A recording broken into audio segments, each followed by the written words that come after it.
Hello and welcome to this Optimity webinar, Healthy Connections as the Antidote to Loneliness. I'm your host, Jennifer Aaliyah, the VP of Total Wellness at Optimity. I'm a people connector and a workplace health expert. Today, we'll talk about the importance of loneliness as something that workplaces must be paying attention to, how loneliness is a basic human need, and why we must prioritize connections. We'll introduce the concept of the power of one and talk about how we can harness micro habits to build connections. We'll discuss technology for good and the parameters around assessing digital health solutions in workplaces. And lastly, we'll talk about the role and the opportunity for workplaces to create community and foster belonging. I'm thrilled to be joined by a wonderful panel of experts today, each bringing their own lens and perspective to the conversation. First, we have Jane Wang. Jane is the co-founder and CEO at Optimity, a Canadian-grown digital wellness and engagement platform serving organizations all around the world. She's a visionary and a master problem solver, using technology to relentlessly improve health, wealth, and longevity for more than 1 billion people. Next, we have Noah Tile. Noah is a registered psychotherapist. He's a rabbi, and he's the co-founder of a Canadian low-cost mental health company called Resolve. In his private practice, Noah specializes in the treatment of OCD and ADHD, and he helps people move along in their search for meaning, purpose, and connection. And we have Selena Ng. Selena is an HR business partner and a talent management leader. She's held roles in HR for different industries, including financial services, startups, and consumer packaged goods. Selena is currently the head of people at Kenvue Canada. Welcome, Selena. Welcome, Noah, and welcome, Jane. Now, before we get started, I'd like to say a word about our host, Optimity. Optimity is an award-winning workplace wellness and employee engagement platform serving over 3 million members in North America. You can think about Optimity as your partner to engage your employees, provide joyful experiences, and build connections across physical, mental, nutrition, social, and financial dimensions of health. Optimity does this through micro nudges, micro learning, gamification, and rewards. Now, considering a total wellness approach, we have to look at these 5 dimensions. And for today's conversation, we'll zero in on the connections between mental health and social connectedness that ties so nicely to the loneliness theme. So now that I think we are warmed up for this conversation, I'm going to kick it off with our guests and first turn to Jane. And what we'll do with some of these questions is we'll talk to Jane, getting her perspective as a CEO and technology founder, Selena, her perspective as an HR leader, and Noah as a mental health clinician and a faith leader. So starting with you, Jane, how is loneliness impacting your team and your clients? Yeah, I think when we first encountered it, it was during the lockdown of COVID. We had been a high growth startup that was operating in major cities, and we had downtown offices that were people were coming in and connecting and working together side by side. And then all of a sudden, everyone was working from their laptops, and we were going full remote. So we also had to make some new hires during this time, and we wouldn't have a chance to meet with them. So we started adopting a bunch of practices that were really made for remote teams or fully like hybrid teams. We started doing town halls every week. We introduced daily stand-ups and stand-downs for not just the technology team, but also the business teams to help them connect, and just making space for people to have those like conversations that would happen in the lunchroom, in the hallway, and things like that. And then we also adopted a little feature, a new feature, which is really about connecting one person with another. So like one-on-one meetings, one-on-one coffees, if it's virtual. And we found that was actually really also useful because you're making that half an hour for people to just talk about things that's not their professional self, but the real humans doing the work. And so I'm really happy now, 3 years later, we actually had zero churn, which is really kind of an amazing feat for a startup that was growing. And we did a better job actually hiring during that time because we were able to really kind of see these relationships and organic connections. And we're such a mission-driven company too. So it really allowed people to see the impact of the work. We were showing like, the dashboards and also recognizing each other at every town hall. We had this section where people were doing shout outs at the end of each town hall about people going above and beyond, doing things that help them in the workplace. And that's probably the most lively part of our town hall. So I found all those things really, really amazing. And I mean, just on my own level, I was working here with 2 young toddlers. So it was really amazing to know that I'm connected to other people that are on the same mission, that have the same passion, that are coming in and day out. And it helped me in my own mental health journey as well. Showing up as your whole self to work, right? Which I think in an HR context, we've been talking about for years. And the pandemic just made it happen almost instantly, even for different sectors and functions where it may not be the norm to be showing up your whole self. So I have absolutely loved that too. Selena, how about you?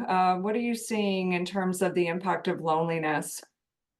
Yeah, thank you, Jen, and thank you, Jane, for kicking us off there. I think, especially as an HR professional and working in different types of organizations, loneliness impacts our teams from obviously an engagement standpoint of the employee themselves. But then eventually that translates into business performance, right? So in today's world, post COVID, where we're seeing a lot of hybrid environments, it can be really tough for people to integrate into a new organization, especially when you're meeting people for the first time virtually. And so a lot of the times, even when you are able to get back into the office, or even if there is a hub spot to meet people from your organization, many times your whole team isn't there. And maybe it's just your manager onboarding you one-to-one versus actually feeling part of that larger community. So as a result, what we're finding in organizations, especially from an HR perspective, is that we're losing that stickiness of people being with an organization and truly being embedded into a culture because people are feeling a little bit more disconnected. They're not able to be as ingrained in a culture and a community as much as they used to pre-COVID, which is why we're now starting to see this trend of people changing organizations way more frequently than they actually have in the past, because again, that stickiness is not necessarily there because that loneliness factor is creeping in. So that feeling of not being integrated into a team leads to a lack of dedication towards the organization, obviously engagement, and then eventually organizations unfortunately lose that really good talent.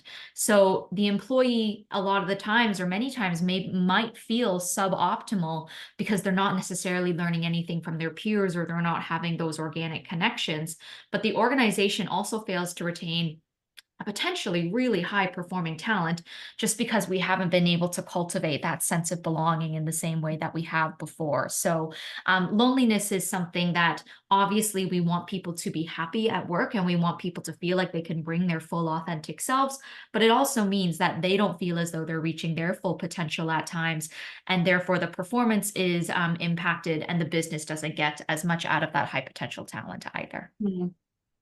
Fascinating. Thank you. Oh, I hadn't even thought about, yes, loneliness. Yes, we want people showing up, but there's an actual business risk when people are checking out because they're just feeling disconnected, right? Absolutely. Thank you, Selena. Noah, from your perspective, what are you seeing?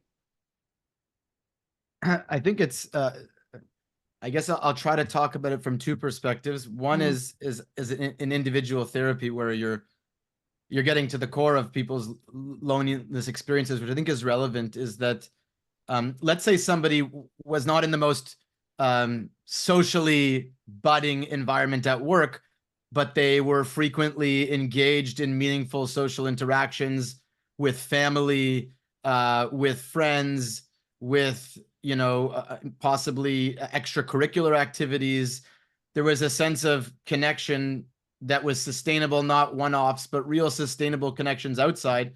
I think the pressure of needing work to do that is not as high. And I think that what's really difficult for people today, especially with the technology, is that it's much easier, and human beings often go to what is the most comfortable, for better or worse. It's a lot easier to get low grade, and I don't mean low grade like there's no place for it in the world. I hope it's not what I'm getting across, but low grade entertainment or low grade stimulation at home. You can come home, order your food. You don't have to go out and get the food. You don't have to go shopping. You don't have to, deal with getting dressed at night to make plans. You can meet with your friend gaming online, or you can just watch a movie or a TV show for 2-3 hours, answer emails, because emails always make you feel important and there's always more work to do. And so you're in a position where, okay, the workplace is the workplace, but if everything else is more aligned in terms of social connection, which takes work, it takes work to get the pleasure of those social interactions, and it takes effort and energy. Like, I know, for example, for me, I have 2 children. That's a whole other discussion. Such a blessing to be able to interact with people of different generations and how they see the world. That is a type of social connection which is just irreplaceable. But even my hockey game, for example, the only reason why I go on a weekly basis is because it's set in the calendar, and I have to go. I'm not going to think to go do that. I would want to do it. I value it, but I don't value it enough to do the nitty gritty work of creating the micro habit to go and do that social connection. And then if I wasn't doing that, I would feel even more pressure at, let's say, work. Oh, now work's lonely. So I just want to put that out there, that today we're creating an environment, and I work in religious communities where every Shabbat, every Sabbath, which people should learn more about how to take a tech break. I think it's super beneficial. Is I'm already seeing 50 to 100 people just by being in a room. And I'm maybe picking out 2 or 3 conversations there, and there's singing, and there's just shared communal experiences, which is like oxygen. You don't realize it until you don't engage with it. We don't have those things anymore. We don't live in the marketplace anymore, where the people you're going grocery shopping in. You have that 5-minute interaction with that same person that you pass by. And I think that these serendipitous, nice social experiences are much lower, and therefore we're having this webinar to talk about the community at work because of the deficiencies outside. So, and I think part of how we can create more in the workplace, I would make a recommendation, is to know the people that you're working with. So if you know their names of their children or their friends, or a little bit about them, their religious background, things that they like to do, then there's this, even if you don't create a forced, social event at work, or which maybe feel forced for some, not for others, the fact that they come to work and you have a meeting with them, in the first 3 minutes, you just say, how's Jen? How's your sibling doing, or how's that going, or how's your hockey game going? That just feels more personal automatically. It's not necessarily about quantity of experiences. It's that quality moment of continuity. And that's where we can use tech productivity. I have a list of people that I know in my life, and I'll write down our last social interaction, because I'm not going to remember. But if I bring that up, they're going to be like, wow, you remembered 6 months ago what we spoke about? That's so beautiful. It's I did write that down. I didn't, just because I didn't remember by heart doesn't mean I wasn't being thoughtful, but there's just things we can do in a little sense there. On a one-on-one level, I work with clients, but we can leave that maybe for a different part of the conversation. Yeah, Noah, thank you. 2 things are really jumping out, and I think I'm hearing the theme consistently. One is the quality of what we expose ourselves to in our downtime, right? If the quality isn't there, it just feeds this sense of isolation. And I'm talking about social media. I'm talking about our easy access to entertainment inside the home. So that is such a good point. And then the second thing is just intentionality. What you're saying is that the world is not set up for us to prioritize social. And so whatever we're served in our day, or that we're, facing in our calendars, whether that is online like this, like many people are working, or whether it's out in the community, we have to be intentional about prioritizing those opportunities to connect. So thank you so much for that. And just kind of building on that theme, I think what we've been learning about, we've been doing a bit of research on this at Optimity because we're quite fascinated on how the technology can be used to address these challenges. And we found that the research says social connections can offer a number of mental health benefits, boosting mood, reducing stress, improving self-esteem. And there was a study from the American Cancer Society found that in contrast to that, social isolation can contribute to depression, it can contribute to insomnia and cognitive decline. So really tangible risks. And that leads me to my second question for the three of you. As humans, we are social beings, and connecting with others is a basic and fundamental human need. What are some of the risks you've seen in the people you work with when those needs are not met? Noah, I'd like to start with you for this one. Yeah. I would say for sure addictive behaviors. So, and like, I think the addictive behavior, there's so many different reasons for addiction, and I know, and I'm not trying to simplify or reduce things, but we're craving stimulation, connection, love, feeling alive. And if there isn't, and there's a way that you can be connected to people and still feel lonely as well. And I think that a part of what I hope to work with people when I do work with people is that they mimic in a therapy session, you're having a very meaningful and deep conversation. Now, it is one way, so in a certain sense, but I'm not afraid to share things. I share about myself a little bit. I try to, I'm not just a blank slate, but I find just the fact that people come to a therapy session already changes the context of their social connections. So I feel sad about that. A lot of times I might be having the most intimate conversation that they're having in their whole life. Maybe historically, maybe currently.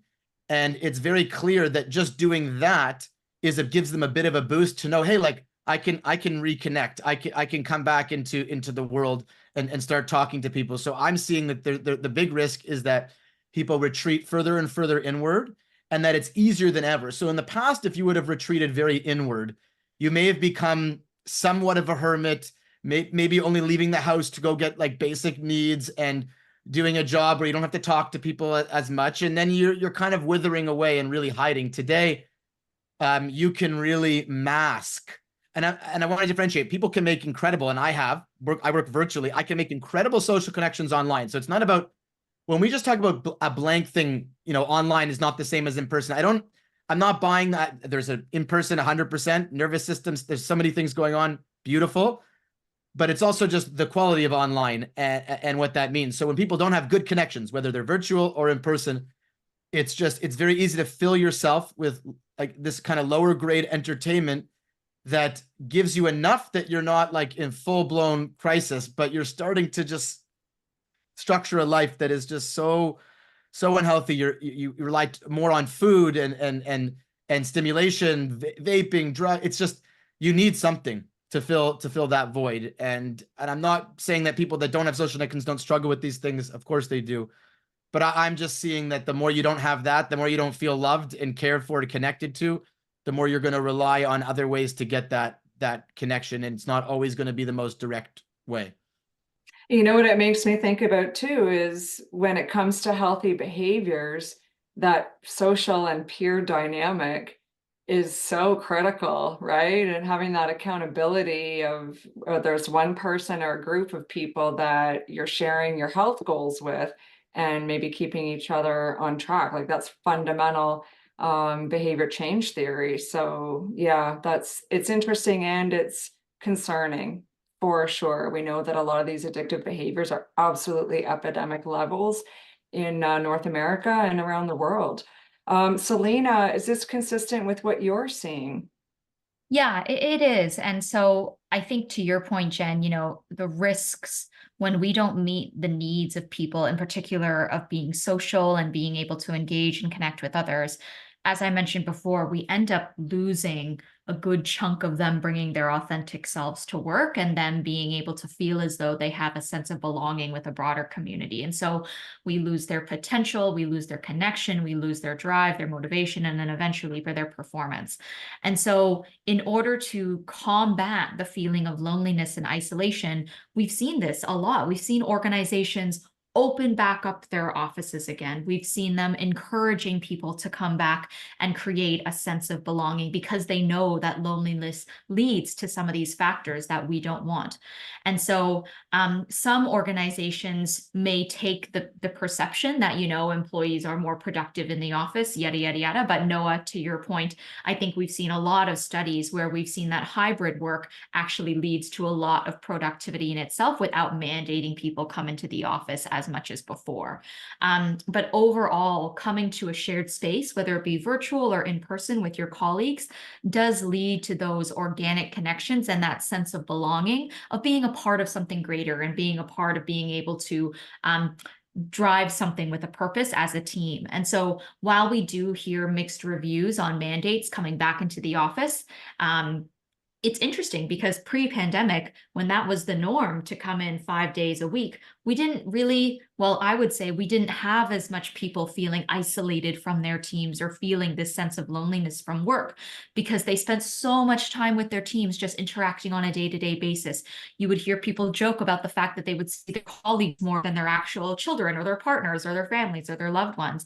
And we just don't hear that anymore because of the way that our lifestyles have changed post-COVID. And so now that it's not the norm to come in 5 days a week, which is what we're seeing, it's so important to Noah's point to leverage those digital platforms to have that hub space so that if people want to come in virtually or in person, they can create those virtual organic connections where possible so that we can get their most authentic selves. Very, very interesting. And Selena, it's a great segue to where I want to take you in a moment or two about some of the specific tools that you're tapping into in your work. Jane, did you have anything to add in terms of risks that you're seeing? Yeah, so a lot of the work that we're doing is based on research as well. So to Noah's earlier point, many of the small interactions are actually very indicative of how happy you are. And people talk about living in the neighborhood as well. So like your interaction with, someone that's making your coffee, someone that you're passing by in the neighborhood when they say hi. That's when people travel, they feel a particular city or area is friendly. Like you're kind of getting that in the workplace or your daily lives. And now that structure is gone. So I completely resonate with what you were saying, Noah. And the Selena, to the point that you were making about in the workplace, I really think it's about making room and space. And that's always the awkward part. It's almost like people asking each other, setting up a meeting or creating, like mandating people to come or asking, there's a lot of friction. And I find that when I look at the different personas, either on our platform or even within our teams, like we're a technology company, so we have engineers and product people, and I would say a lot of engineers are quite introverted. So they would not be the first people to stand up and say, hey, let's do something, or let's set up this ritual overall. So I think that's the part about being a kind of the conductor of people and the conductor of performance. You have to make space for these pauses so that people could crescendo into what they do best. So we look at engineers in a specific way. And even if you do have to come to a workplace, like we have clients that are like food manufacturing and production, like you have to be there physically there. But when you're physically there, you're kind of trapped too. You don't really have the space necessarily to have that. Even if you wanted to have a coffee with your manager or someone more like skip level or something like that, you have to make an active effort to do that. But I think some of this technology stuff, it just kind of takes that pang of asking or making room or making space, scheduling it, the rituals available. So I think that's a really easy thing to almost delegate for an organization to create these pockets so that you can make music, Very well said, and a good way to just tease, I think, our audience that all of this is going to be helped along by technology when we're using it correctly. I just want to go into a theme now around, and I actually want to ask the question, is my audio coming through okay? Yes, you sound great. Yeah. Okay, great. When I was talking to HR leaders, we often touch on the fact that with new work models, and Selena, you started to reference this as well, and the fact that employee needs and expectations are constantly changing, the technology is helping us to work smarter in lots of ways. And I'd love to hear from you first, Selena, and then have Noah and Jane chime in. What are some of the tools that you're using that are working well to connect your workforce, which I know from our conversation crosses geography, crosses time zones, crosses many different functions? Can you talk a little bit about some of the things that are working? Yeah, definitely. And so, to your point, Jen, there are a lot of great virtual platforms out there that organizations are utilizing to keep employees connected, in addition to sometimes also having a shared office space where people can touch down as needed. But obviously, having a platform like Zoom, such as this, Google Hangouts, or Microsoft Teams are now being considered, basic fundamental tools that you need in the organization to enable virtual connection, whether that be voice and video, etc. In addition to just that basic need, we see a lot of organizations having instant or direct messaging platforms. So you see a lot of teams using Slack or Microsoft Teams. Google Hangouts also has an instant messenger as well. And so those are great ways to enable connectivity, especially when you just want to say hi to somebody, ask how their day is, how their weekend has been. A lot of the times on Slack, you see different channels for different types of needs, whether it be associated to a specific, employee resource group or associated to a specific passion. A lot of the times those platforms, those instant messaging platforms, can enable some really great connections outside of work just because it enables you to do so, and it's easy to use. There are also a lot of virtual recognition platforms. So if you think about platforms like Achievers or WorkHuman, where people can actually recognize peer-to-peer. So it's a great way to also build community and share wins. And then there are a couple of organizations that I've seen that actually leverage corporate social platforms like Workplace from Meta, where essentially employees have their own profile. You can share posts, you can share pictures, just like any other social media platform. And I know that we've kind of seen, the Googles of the world, they've created their own version of a social network. So almost like a Facebook, but for their own organizations. And that's been a really great way for people to just, follow each other, catch up on different things that they're doing, whether it be work or personal related. And so those are a lot of different tools that organizations can adopt in order to make sure that virtual connections are enabled and that they're easy to use and that things are popping up organically as well. I thank you. First of all, I know for our white paper that will follow today's session, you're giving all kinds of great ideas that will be captured and shared more broadly. I heard last week about a workplace being discontinued by Meta. They're phasing it out. Oh And my gosh. I was so disappointed because, to your point, I loved it. Yeah. Even pre-pandemic, it was such a way to stay connected with colleagues when you're in a global or a national organization, or you've got, people in the field and people in office, and to Noah's point, knowing people, knowing their whole authentic self, and the special interest groups and the videos and the photography and the events. So it'll be interesting to see how other platforms, I know this is on our minds at Optimity for sure, can address some of those needs longer term. Jane, I've heard you talk about the power of one when it comes to making connections and really combating the loneliness. Can you explain how this works? Yeah, what a great segue, actually. So, I think this is going to be a little spicy, but um, I think the way like, I think there's technology in general, and there is kind of the social whipping of social media and like what Meta Facebook originally did, and it like kind of taps into our reptilian brain of like connect, compare, people, right? Like, and it creates actually a lot of it creates a dopamine high right away, but it also creates depression afterwards. So it creates a lot of stress, a lot of issues.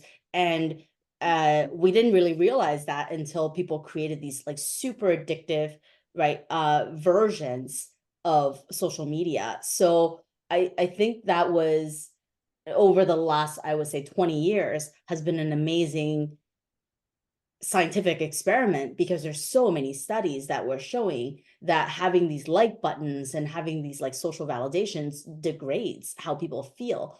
And in our first generation of the product, we had a community feed that was very much, I mean, we still have a version of it, but that has so much of the liking and the sharing and all the different things.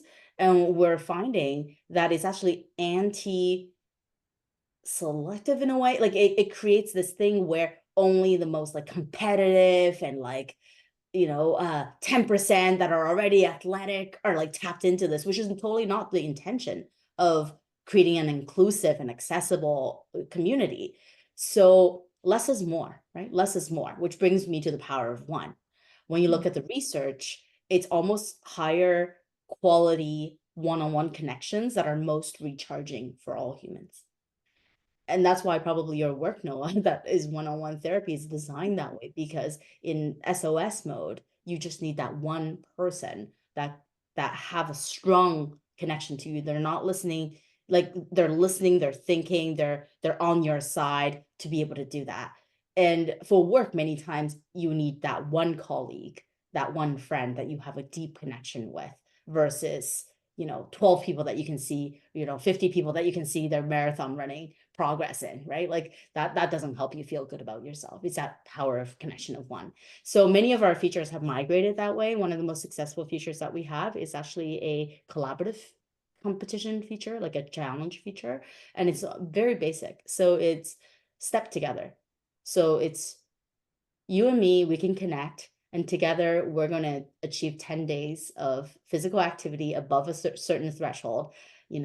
Maybe Selena can carry me for 7 days, I do 3 days and whatnot, and we're together in doing that. And then there's also small group, very healing for patients. So my background is in patient engagement, right, with a common interest, common part where people are sharing journeys, shared stories. And again, as long as you connect on some level with that one person within the group, you're in a better place.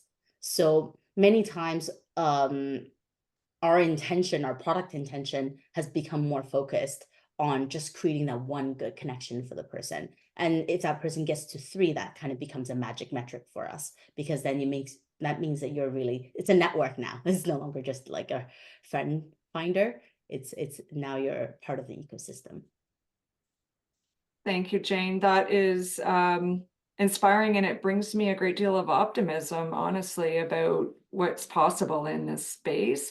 Noah, did you have anything to add on? You're on mute. Do you know you're on mute? Now I do. I was saying, first of all, I appreciate what both Jay and Selena were talking about, and then on the chat, learning about these different companies that are going on, and it's amazing.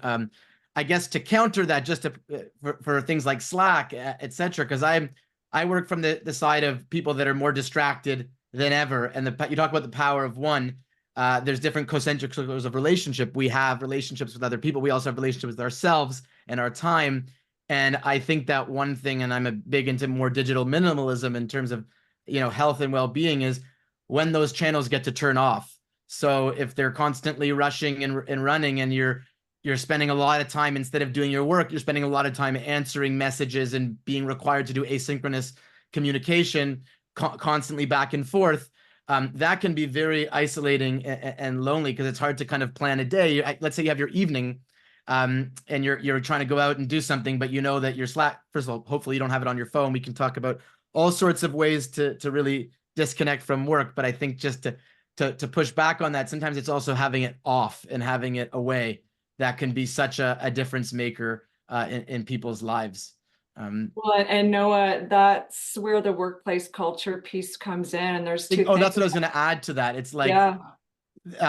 working, is it the amount of hours that you're working? Is it the quality? Like it's just all sorts of things around pressure to, being available all the time. There's just a lot of stuff that I think really contributes to the stress and the loneliness. Yeah.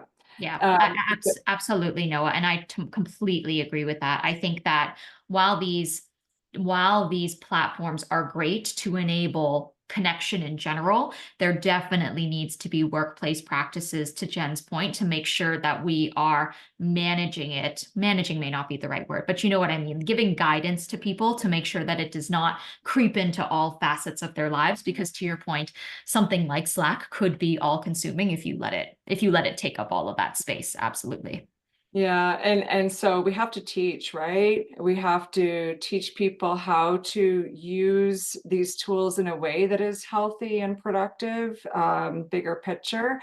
And then from a workplace culture perspective, and organizations like Excellence Canada help to ensure that companies are following this type of best practice. You have to make it okay. So it's one thing to say, here are guidelines, here's how to use it with intention and set boundaries. But it's another thing to have leaders role modeling what that looks like. So that culture piece, it's the technology as a tool, not technology driving our workplace behaviors, and then by extension our social behaviors. So just really, really fascinating. Like, I think we're scratching the surface with what some of those best practices need to be. Yeah, absolutely. Yeah, go ahead. I was just going to say, and you highlighting the fact that leaders need to be the role model for how to best use these technology platforms is a really important one, because that's where the rest of the employee base is going to take their cues. Yeah, right. And that's a big confrontation, because it's hard enough as an individual. I have like incredible amount of technology block systems in place, and it's hard enough as individuals to do it. So if you're sending emails at 12, because that's when you're answering, you're inviting people to think that that's what we need. And I want to put that metaphor out there that, let's say you were at your house and at midnight you got a knock on the door. Hey, I just have a question for you about the thing that we're doing tomorrow. It's like, if we were to take these experiences that we have, we're constantly getting knocks on the door all the time. And we want to be intentional and thoughtful, because of course it's on me to say my email's off. But as leaders, like, I try to never email people that work in my company, like the other therapists, or text them at hours that I wouldn't want to be texted at, even though it's coming to me right now. I need to say something, because I want to respect, like, it's like I'm knocking at their door at 8 o'clock, and maybe they don't have good systems in place, and then they get that message, and then the rest of their night they're thinking about what I said. And I think that that's really difficult to stop. Well, then, thank you. I'll pause and thank you, Noah, and I'll thank Jane as well, because we work together. You are both leaders who are those role models. So we do need more of that. Absolutely. And Selena, we've known each other for quite some time, and I'm certain that you're modeling those practices at Kenview as well. So moving us along, it's time to talk about the technology and get into some of the best practices. And I really do believe that if used the right way, technology can help address loneliness by helping people connect. And we've heard different themes and examples bubbling up even in our conversation so far. Jane, can you talk to us about the science behind micro habits as a way to build connections, and maybe give us an example? Sure. I think when people kind of look at technology unintentionally, it's this big monolithic thing. You have to digest it all. It's a floodgate of everything together. But a better, more Zen way of doing about it, and maybe this is more like Asian cultures that do this, but it's like building it up from one. And a lot of the micro habits start from just kind of awareness, the tracking, the seeing, and a lot of it could be basics of like just walking a little bit more. It could be just having that one connection and talking to that one person. And it's just about maybe shutting off notifications and teaching people how to send messages like on Slack or on all these things. You could say, hey, like, I have this thought at 11, but send it at 7 o'clock in the morning or 8 o'clock in the morning, like something more intentional of what people are trying to do. So I think what we need to do as technologists is to do it with intention and do it with design it with human in mind.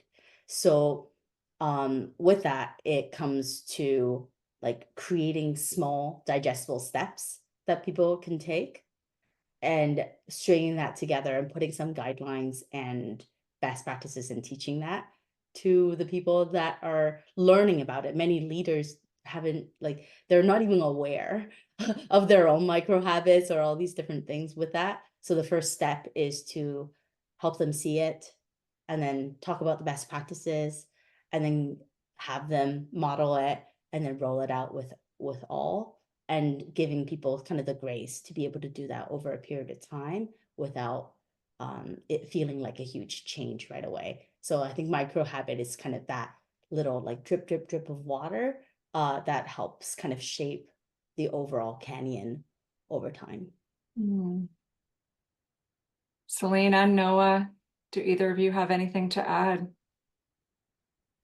I totally agree with Jane. I think that those micro habits is an amazing way to build connections. And Noah actually touched on this a little earlier as well, is that, you know, he seems to be an amazing person who is disciplined about scheduling time to connect and is disciplined about writing down and recording how you last connected with people. And so I do feel like amazing networkers continue to be that disciplined. So whether it's carving out an hour a month for coffee chats or ensuring that connections from previous networks are pre-scheduled and booked in the calendar, I think it's critical to make time for connections and be purposeful about it, both inside and outside of work. Because even if they're virtual relationships from different aspects of life, all of those relationships from all of the different areas of people that you've met help to create, I think, a fuller sense of self in general. Very well said. Thank you. Now for our last question, I want to hear from each of you. What are some of the things that you recommend people consider, leaders consider, HR professionals consider when looking at technology as a means of combating loneliness and building connections? From this, we will package them up and share them in our next Optimity white paper. So maybe Jane, as the well-being and engagement technology expert, I'll start with you. What are some of the things that you recommend people look for? Well, in our behavior science model, so it's a trans-theoretical model, it has like a positive path and a negative path. So when looking at tech, it's really important to look at technology that was built with behavior science behind it, so that you know at least they have thought through the kind of the human impact and how people are using it. So it's not just a bunch of features, it's actually features for good. And then it's not just like this long list of benefits that nobody like is able to digest when they're in SOS mode. Like imagine going through like a really full Netflix library when you're trying to just find that one thing, right? So looking for things that are actually simpler, because not because it has less, maybe it has a huge library behind it, but because they've taken the time to take the behavior science and made it simpler for a human to digest it without adding stress. I think that's really, really important. Two other more smaller points is that I do like to look at tech that also report on the average time usage, especially looking at workplace tools. So many consumer platforms are built for addictions, so you can spend like hours and hours on TikTok, whereas a lot of workplace platforms need to be built with intention, because we're using it as a point for small connections. So if you're looking for points for small connections, you're looking for average 5 to 10 minutes of usage. You're not looking for like hours of scrolling within it, and you may not want to have some governance really around data is really also important. Like, are you using the data to drive more insights and good towards usage or towards that? And then the last part, if the technology partner is coming to the table with best practices, with teaching and implementation. If they're just tech, that also is not great, because as we just talked about, it could create problems that you haven't even thought of. And, like, they should really be your partner to design how it's rolled out and utilized to get the outcomes that organization is looking for.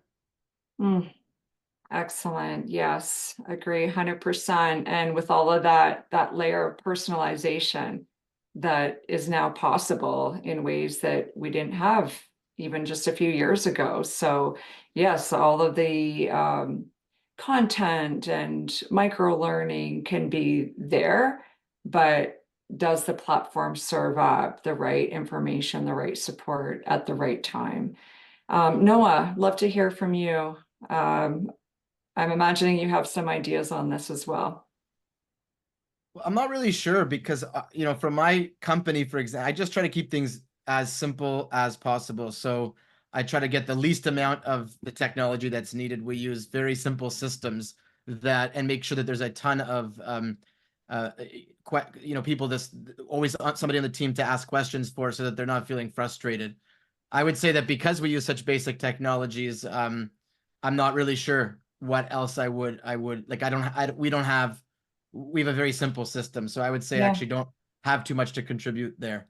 Well, I'll nudge you to think about it, maybe the question from your client's perspective. So you mentioned you have a large base of clients. I know many of them are young people that deal with ADHD and OCD. So what would be your wish list as someone supporting these employees and knowing that workplaces are going to use tech?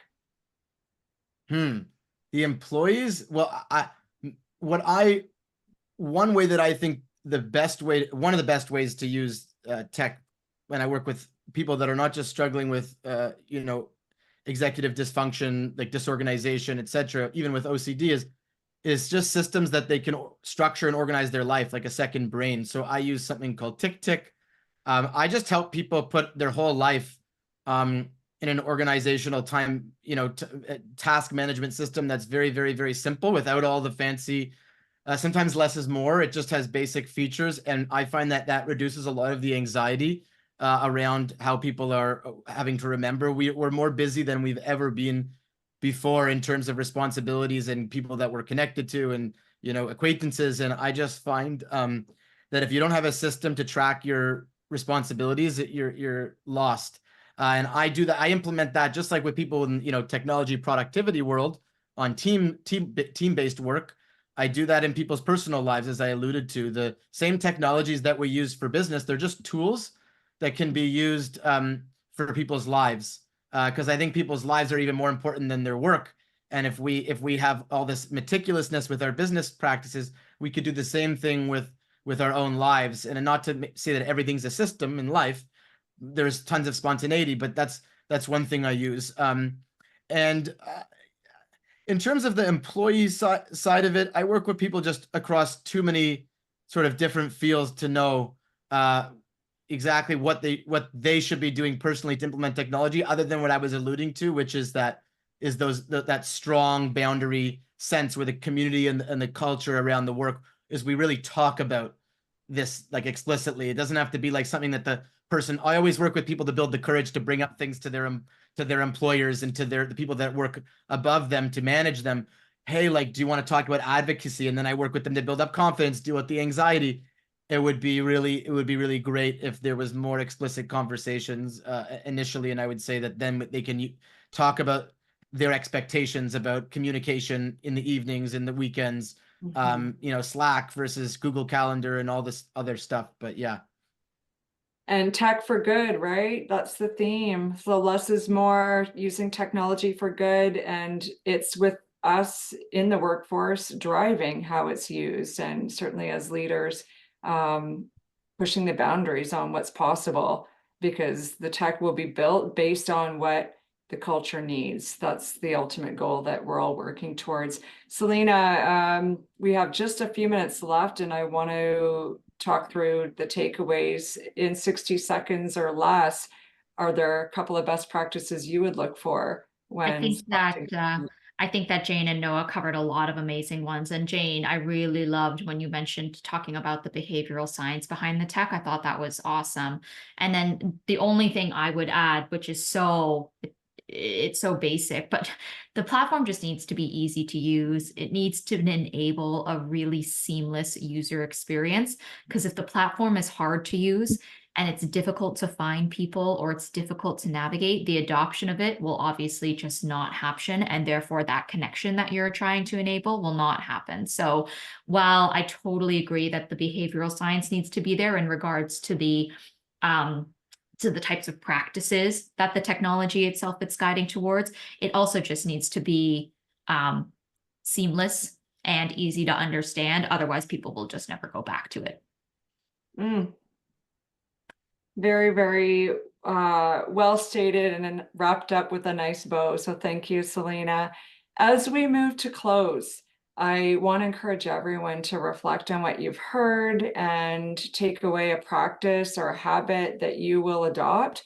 I know I have one, this concept of actually tracking a loss. I'm a social person. I'm tend towards extroversion and love connecting with people.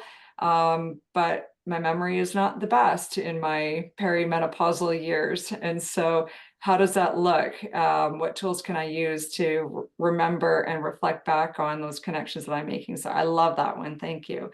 And for folks listening in today, please put your thoughts and ideas and commitments into the chat as well. So we are almost at time, and I'd like to take a moment to sum up 3 takeaways that you can take back to your teams and to your day-to-day. First, recognize loneliness is a growing health concern, and employers do have a role to play. Technology can help to meet the basic human needs for connection.